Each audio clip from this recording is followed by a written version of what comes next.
하나님께 피하는 자는 무한대의 커버리지를 가진 보험의 든 자와 같아요. 주일 예배 설교를 시작하겠습니다. 하나님을 축복할 만 가지 이유란 제목으로 시편 34편의 말씀을 선포하겠습니다. 내가 여호와를 항상 송축하며 내 입술로 항상 주를 찬송하리이다. 내 영혼이 여호와를 자랑하리니 곤고한 자들이 이를 듣고 기뻐하리로다. 나와 함께 여호와를 광대하시다 하며 함께 그의 이름을 높이세. 내가 여호와께 간구하며 내게 응답하시고 내 모든 두려움에서 나를 건지셨도다. 그들이 주를 앙망하고 광채를 내었으니 그들의 얼굴은 부끄럽지 아니하리로다. 이 곤고한 자가 부르짖음에 여호와께서 들으시고 그의 모든 환난에서 구원하셨도다. 여호와의 천사가 주를 경외하는 자를 둘러진치고 그들을 건지시는도다. 너희는 여호와의 선하심을 맛보아 알지어다. 그에게 피하는 자는 복이 있도다. 너희 성도들아 여호와를 경외하라. 그를 경외하는 자에게는 부족함이 없도다. 젊은 사자는 궁핍하여 줄일지라도 여호와를 찾는 자는 모든 좋은 것에 부족함이 없으리로다. 너희 자녀들아 와서 내 말을 들으라. 내가 여호와를 경외하는 법을 너희에게 가르치리로다. 생명을 사모하고 연수를 사랑하여 복받길 원하는 사람이 누구뇨? 내 혀를 악에서 금하며 내 입술을 거짓말에서 금할지어다. 악을 버리고 선을 행하며 화평을 찾아 따를지어다. 여호와의 눈은 의인을 향하시고 그의 귀는 그들의 부르짖음에 기울이시는도다. 여호와의 얼굴은 악을 행하는 자를 향하사 그들의 자취를 땅에서 끊으려 하시는도다. 의인이 부르짖음에 여호와께서 들으시고 그들의 모든 환난에서 건지셨도다. 여호와는 마음이 상한 자를 가까이 하시고 충심으로 통회하는 자를 구원하시는도다. 의인은 고난이 많으나 여호와께서 그의 모든 고난에서 건지시는도다.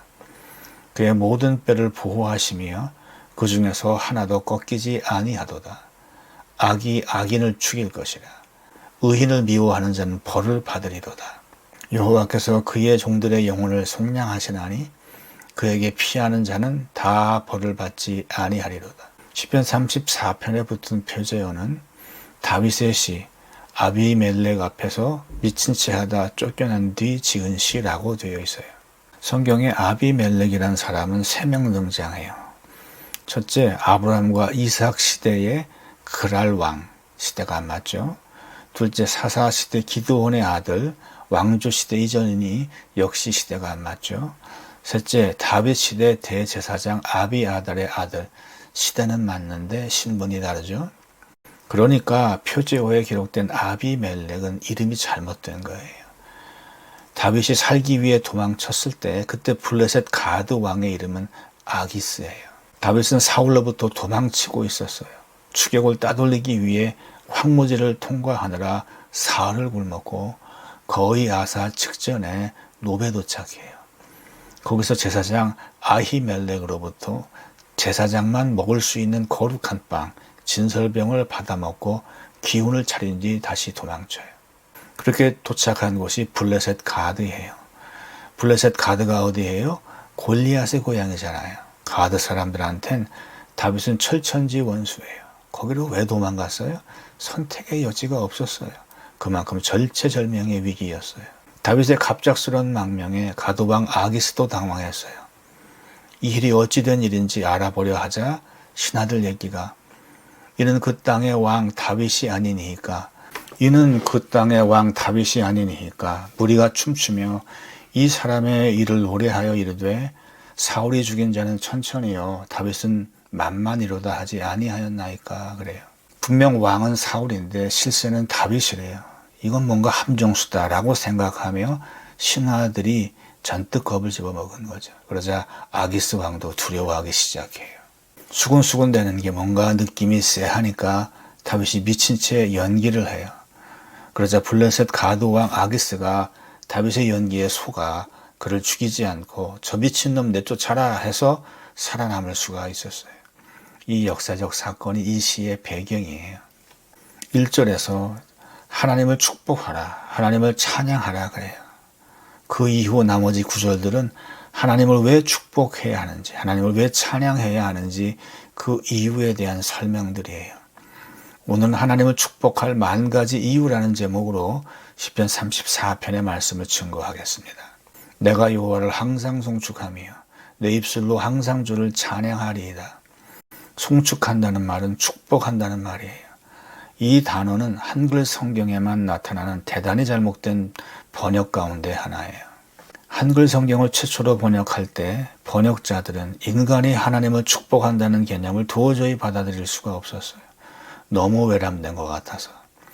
그래서 사람들이 성경을 읽을 때 내가 하나님을 축복한다로 읽지 않고 내가 하나님께 축복을 보낸다, 즉 내가 하나님을 찬송한다로 읽게끔 번역을 살짝 틀어버린 거예요. 바락은 영어로든지 다른 나라 말로든지 to bless, 축복하다는 뜻이에요. 내가 여호와를 항상 송축하며는 I will bless the Lord at all times. 내가 여호와를 항상 축복하며 란 뜻인 거죠. 내가 하나님을 축복한다. 이것이 이 시의 주제요, 내용이에요. 다윗이 미친 척 연기하는 과정에서 분명히 자존심이 깡그리 무너졌을 텐데 도대체 뭘 가지고 하나님을 축복한다는 거예요? 남 앞에서 굴욕적인 짓을 했지만 어쨌든 살아남았잖아요. 감사는 더 큰 걸 보는 거예요. 감사는 흑자계산이에요. 자존심 구겨진 게 뭐 중요해요? 살아남은 것보다 더 큰 게 어디 있어요? 더 큰 걸 볼 줄 알고 그래서 아무리 계산해봐도 잃은 것보다 얻은 게 더 많아. 플러스가 엄청나. 그래서 감사가 넘칠 수밖에 없어요. 얼마나 감사가 넘치는지 하나님 감사합니다라고 하지 않고 하나님 축복합니다 그래요. 하나님 축복합니다라는 말은 하나님 감사합니다라는 말 곱하기 열이에요. 다윗은 우리와는 굉장히 다른 시각을 보여주고 있어요. 내 영혼이 여호와를 자랑하리니 곤고한 자들이 이를 듣고 기뻐하리로다. 다윗은 자기가 사람들 앞에서 완전 쪽팔렸는데 그 사실은 전혀 안 봐요. 오히려 하나님을 자랑해요. 기뻐해요. 미친 채를 했든 뭐를 했든 어쨌든 날 살게 해주셨으니까 그 하나님을 자랑하며 기뻐해요. 나와 함께 여호와를 광대하시다 하며 함께 그의 이름을 높이세. 기쁘면 혼자 기쁠 일이지 왜 다른 사람들도 이 찬양에 초대하는 거죠? 부하들 빼놓고 다른 사람들은 이 사건하고 아무 상관도 없잖아요. 왜 다른 사람들을 이 찬양에 끌어들이는 거죠? 내가 여호와께 간구하며 내게 응답하시고 내 모든 두려움에서 나를 건지셨도다. 다윗이 왜 다른 사람을 자기의 찬양에 끌어들이냐? 바로 이 사건이 기도에 대한 응답의 사건이기 때문에 그래요. 만약 다윗이 살아남은 게 연기력 때문이었다면, 그의 지략 때문이었다면 일반 대중에 대한 보편성을 가지지 못했을 거예요. 근데 다윗이 미친 채 하는 연기를 하기 전에 하나님 제가 연기할 텐데 블레셋 왕이 속아 넘어가게 해주세요 라고 기도했을 거 아니에요. 그리고 지금 4절에서 이 구원 사건은 내 기도에 대한 하나님의 응답이다 라고 말하고 있잖아요. 그러니까 다윗은 지략을 쓰기 전에 먼저 기도를 쓴 거예요. 기도라면 누구나 할 수 있는 거잖아요. 누구에게나 적용 가능하잖아요. 기도하는 자에게 하나님 응답하신다라는 이 사실을 다윗은 지적하고 있는 거예요. 근데 기도한다고 다 이루어져요? 안 이루어지는 기도가 얼마나 많아요. 많은 기도가 안 이루어지는데 이 구절을 어떻게 이해하면 좋을까요? 그들이 주를 앙망하고 광채를 내었으니 그들의 얼굴은 부끄럽지 아니하리로다.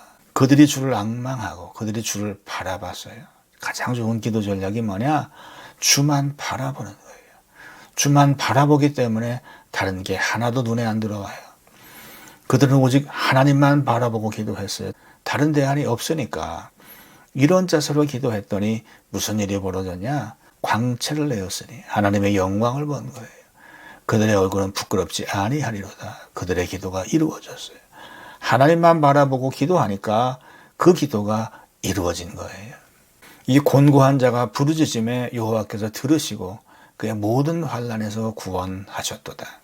다윗이 블레셋 왕 앞에서 미친 채해서 살아남은 이 사건은 연기력의 승리가 아니에요. 기도의 승리였던 거예요.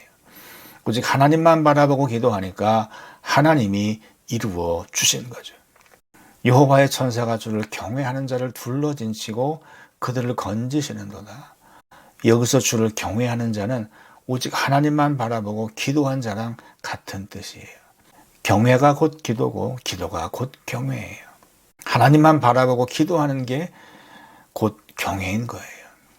너희는 여호와의 선하심을 맛보아 할지어다. 그에게 피하는 자는 복이 있도다. 그냥 알라 하지 않았어요. 맛보아 할지어다 그랬어요. 체험하지 않고선 알 수 없다라는 뜻이에요. 머리로는 알 수 없어요. 하나님의 선하심은 체험적으로만 알 수 있어요. 그럼 하나님의 선하심이 뭐냐? 젊은 사자는 궁핍하여 줄일지라도 여호와를 찾는 자는 모든 좋은 것에 부족함이 없으리로다. 젊은 사자가 누구예요? 자기 힘으로 문제를 해결하려는 자예요.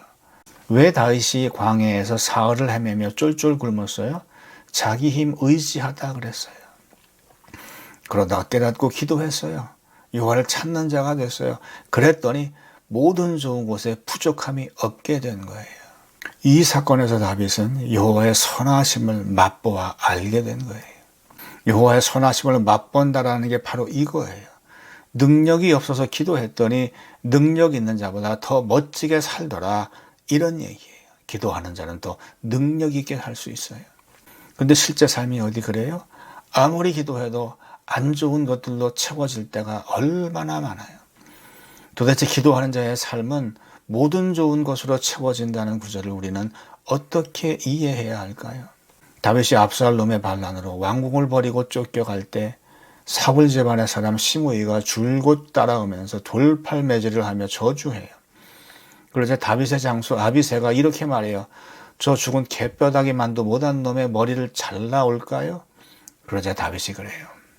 여호와께서 그에게 다윗을 저주하라 하시미니 내가 어찌 그리하였느냐 할 자가 누구겠느냐. 다윗이 바보예요? 수치를 수치로 모르게? 더구나 시므이의 악담은 완전 사실을 날조한 거잖아요. 그럼 당연 분노를 터뜨리고 죽이겠다는 장군도 막지 말았어야죠. 근데 왜 냅두래요? 이렇게 수치를 당하게 만드신 하나님의 처사를 긍정한 거예요. 기도하는 자의 삶은 모든 좋은 것으로 채워진다는 게 바로 이거예요. 하나님의 어떠한 처사도 긍정하는 거예요. 좋은 것만 주시면 좋은 걸 몰라요. 때로는 수치도 치욕도 주셔야 좋은 게 뭔지 알게 돼요. 하나님이 주신 모든 처사가 나를 위한 최선이라고 긍정하는 게 모든 기도에 항상 좋은 것으로 응답받는 비결이에요. 너희 자녀들아 와서 내 말을 들으라. 내가 여호와를 경외하는 법을 너희에게 가르치리로다. 다윗이 간증하겠대요. 간증 주제가 뭐냐? 경외래요. 생명을 사모하고 연수를 사랑하며 복받기를 원하는 사람이 누구뇨? 내 혀를 악에서 금하며 내 입술을 거짓말에서 금할지어다. 악을 버리고 선을 행하며 화평을 찾아 따를지어다. 하나님을 경외했더니 무슨 일이 벌어졌냐? 하나님이 나만 모시고 내 기도만 들으시더래요. 또한 나를 괴롭히던 자들을 근절시키시더래요. 의인이 누구예요? 의인은 기도하는 자예요. 의인이 부르짖음에 여호와께서 들으시고 그들의 모든 환난에서 건지셨도다. 의인이라서 기도한 게 아니에요. 기도했기 때문에 의인이에요. 여호와께서 들으시고 그들의 모든 환난에서 건지셨도다 그랬어요. 우리가 기도하면 하나님은 우리를 의인으로 여기시고 우리의 모든 기도를 들어 응답하세요. 모든 환난에서 우리를 구하세요. 여호와는 마음이 상한 자를 가까이 하시고 충심으로 통회하는 자를 구원하시는도다. 마음이 상한 자와 통회하는 자는 같은 뜻이에요. 둘 다 상처받아서 마음이 깨진 걸 뜻해요. 왜 상처받는 일이 생길까? 왜 마음이 깨지는 일이 생기는 걸까? 우리가 그 이유를 다 알 수는 없지만 확실한 건 하나님은 마음이 상한 자의 기도를 더 잘 들으신다는 거예요. 마음 아픈 일이 생기는 거, 마음이 무너지는 일이 생기는 거, 한편에서 보면 참 힘든 일이지만 다른 편에서 보면 무엇을 구하든지 하나님께서 다 들어주실 상황에 가까이 이른 거예요. 의인은 고난이 많으나 여호와께서 그의 모든 고난에서 건지시는도다. 그의 모든 뼈를 보호하시며 그 중에서 하나도 꺾이지 아니하도다. 의인에게 고난이 많은 이유는 세상의 흐름에 역류하기 때문이에요. 꺾이고 부러지는 일이 많아요. 하지만 그를 하나님이 보호하세요. 악이 악인을 죽일 것이라. 의인을 미워하는 자는 벌을 받으리로다. 여호와께서 그의 종들의 영혼을 속량하시나니 그에게 피하는 자는 다 벌을 받지 아니하리로다. 악이 악인을 죽일 것이라. 내가 원수를 묵상하지 말아야 할 이유가 바로 여기 있어요. 원수는 그 악이 원수를 죽여요. 내가 손댈 필요 없어요. 내가 손대면 더 망가져요. 악은 스스로 망하게끔 디자인되어 있어요. 원수를 미워하는 것은 영적 에너지를 잘못 쓰고 있는 거예요. 하나님의 사람은 오직 하나님의 말씀과 사랑만 묵상해야 돼요. 나를 미워한 자, 나를 핍박한 자는 하나님이 다 알아서 처벌하실 거예요. 하나님의 섭리를 믿어야 돼요. 반면에 하나님은 그의 종들의 영혼을 속량하신대요. 속량은 값을 치른 구원이에요. 그에게 피하는 자는 다 벌을 받지 아니하리로다. 하나님한테 피하면 벌을 면한대요. 죄를 안 지어서 벌을 안 받는 게 아니에요. 하나님한테 피했기 때문에 벌을 안 받는 거예요. 피하다라는 히브리어 동사는 카사예요. 원래 이 말은 to put trust in God, 하나님을 신뢰하다라는 뜻이에요. 그러다가 to take refuge, 피난처를 찾다라는 뜻으로 발전했어요. 하나님께 피한다는 건 하나님을 신뢰하는 거예요. 시편 34편에서 하나님을 경외한다는 말이나 하나님을 신뢰한다는 말이나 하나님께 피한다는 말이 다 같은 뜻이에요. 모두 다 기도한다는 뜻이에요. 기도하면 하나님께서 어떠한 값을 치르고서라도 반드시 그를 구해 주신다라는 거예요. 1989년 3월 대형 유조선 발데스호가 알래스카의 프린스 윌리엄 사운드에서 암초에 부딪혔어요. 그때까지만 해도 선박 충돌에 대한 안전 설계가 되어 있지 않아서 깨진 쪽으로 물이 들어와 순식간에 앞부분이 꺾이면서 폭발을 일으켰어요. 그 결과 36,000톤의 기름이 바다에 유출됐어요. 자초된 지 3일째 되던 날 시속 100km의 강풍이 불었어요. 기름 확산을 막는 게 불가능해졌어요. 거의 원시 상태의 자연 환경을 유지하던 알래스카 중남부의 2,000km 해변이 쑥대밭이 됐어요. 이 사고로 1989년 3월부터 9월 사이엔 수많은 생물이 죽었어요. 그 피해 규모가 1억 달러, 하나로 1,300억에 달하는 대형 사고였어요. 그래도 X는 4억 달러짜리 해상보험에 들어있어 안전했어요. 그러나 그것은 착각이었어요. 법원은 환경 복구 비용으로 28억 달러, 3.6조 원을 지불하라고 판결했어요. 결국 세계 3대 정유회사가 파산하고 말았어요.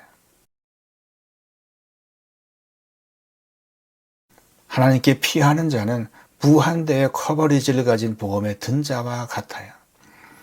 우린 인생길에 무슨 일이 일어날지 알 수 없어요. 그러나 모든 일을 아시는 하나님께서 내 삶을 책임지세요.